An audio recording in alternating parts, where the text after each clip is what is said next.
Mais uma vez estamos juntos para seguirmos o estudo do livro Mediunidade, Desafios e Bênçãos, de Divaldo Franco e Manuel Filomeno de Miranda. Remorso e loucura. Na classificação das psicopatogêneses, das alienações mentais, os conflitos exercem preponderância, especialmente aqueles que defluem do comportamento exterior, divergente da forma pessoal de ser da criatura. Assim, o remorso, mesmo quando significa o despertar da razão pelos complexos mecanismos que desencadeia, é fator de perturbação emocional no além-túmulo, levando o espírito à loucura. Observem bem, meus amigos, o que ele está dizendo aqui. O remorso não vale a pena. Se nós temos a consciência de que erramos, a culpa e o remorso só nos fazem mal, não resolve nada quanto à situação. Temos que ter a iniciativa de corrigir o erro. Ficar sentindo culpa ou remorso só nos leva ao adoecimento espiritual. Continuando.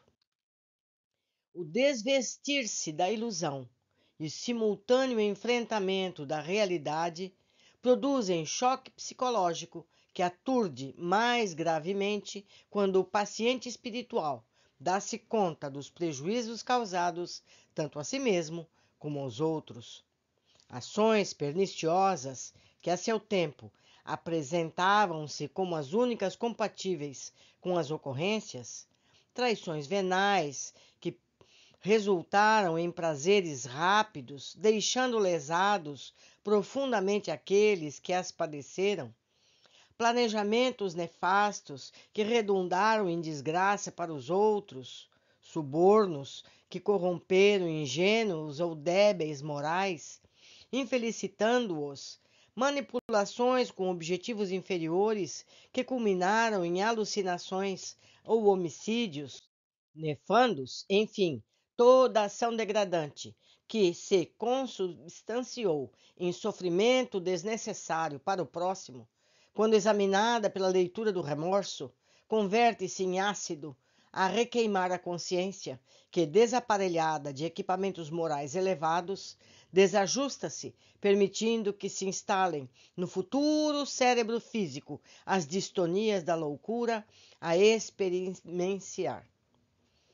Não apenas esses acontecimentos têm lugar no mundo material, mas também e principalmente no espírito após a desencarnação. Anestesiada pelo ódio ou pela arrogância, pelo orgulho ferido ou pela astúcia, a consciência se liberta dos vapores que a enevoavam e, repassando as experiências vividas durante a vida fisiológica no mundo sensorial, desestrutura-se. Os fatos mais vigorosos que se fixaram no inconsciente afloram e os reexamina sobre a ótica do arrependimento, abrindo espaço para a instalação do remorso dissolvente, que leva ao desespero, pela falta de oportunidade momentânea de reparação, empurrando a vítima para a loucura em espírito. A pessoa fica desesperada por perceber que errou, que cometeu entre aspas, um crime, porque ela prejudicou alguém e ela sente culpa, remorso por isso. Então, meus amigos, vamos cuidar para que isso não nos ocorra. Continuando. Escritores perversos que induziram mentes despreparadas ao crime, às paixões primitivas, à obscenidade, atores insensíveis que personificaram indivíduos cruéis e degradados, que voltaram a influenciar o público galvanizado pelo seu desempenho, artistas e poetas, médicos e terapeutas infelizes que propuseram o suicídio como solução para os sofrimentos, sacerdotes da ciência e da fé que corromperam, que praticaram a eutanásia e o aborto, que fomentaram o desrespeito às leis da vida, jornalistas que se fizeram modelo da degradação humana, infelicitando vidas em floração. Enfim, Todos esses campeões de triunfos terrestres, mentirosos, despertam além-túmulo e, dando-se conta dos atos ignóbeis que praticaram, ao acordarem para a realidade que ora enfrentam, ficam tomados de horror por si mesmos e fogem para lugar nenhum, enlouquecidos e dementados. Vamos incluir aqui os políticos, né, meus amigos? Os políticos. Seguindo.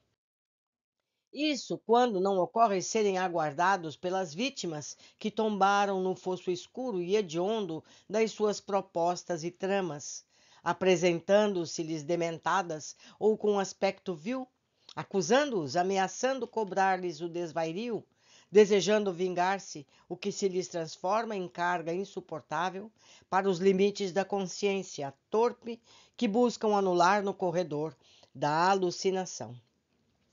É certo que muita hediondez é concebida e praticada no mundo sob a inspiração de espíritos maus.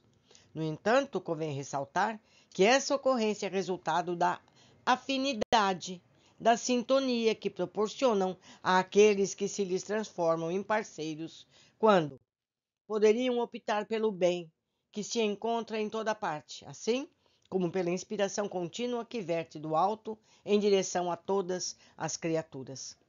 Mais grave se apresenta o problema quando os incursos nos gravames são religiosos, que têm conhecimento da sobrevivência da alma à morte do corpo, informados da divina justiça, da colheita que cada um realiza compulsoriamente após a sementeira humana.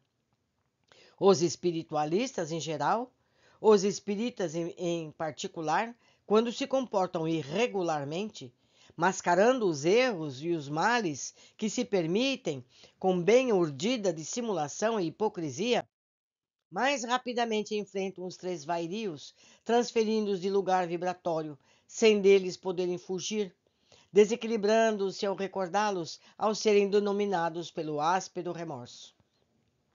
Para albergar a imensa mole desses espíritos que enlouquecem após a desencarnação, entidades nobres vêm edificando clínicas psiquiátricas especializadas no além, ou seja, no plano espiritual, hospitais psiquiátricos nos planos espirituais, para recolherem os desafortunados que se permitem iludir, mantendo o comportamento duplo, falando corretamente, agindo criminosamente, escondidos, disfarçados, mas não ignorados por eles próprios pela consciência. O grande juiz do ser está nele inserido, gravado. Os atos que lhe inscrevem no ser e constituem-lhe a realidade intransferível, da qual ninguém se pode evadir, considerando a gravidade da questão, Jesus foi muito claro quando afirmou: as obras que eu faço em nome de meu Pai dão testemunho de mim, conforme anotações de João, no capítulo 10, versículo 25, das suas narrativas evangélicas. Ele, que é o ser por excelência, recusou as disputadas honrarias terrestres, as vãs titulações humanas, havendo preferido a convivência com os sofredores e infelizes, a competição com os ludibriados pela ilusão, consciente de que somente os valores eternos, o amor, a beneficência, o perdão, a misericórdia e a caridade permanecem como verdadeiro triunfo após a cruz dos testemunhos e provas pelos quais todos deverão passar. Dessa forma, medite-se seriamente em torno da conduta e do pensamento individual, trabalhando a consciência para liberá-la de futuro remorso cruel que leva à loucura. Eu aproveito para falar do hospital do Dr. Inácio Ferreira, que já tinha um hospital em Uberaba e agora ele tem um hospital no plano espiritual. Vale a pena ver os livros de Inácio Ferreira, psicografados pelo médium Bacelli. Recomendo. Abraços e até o próximo capítulo.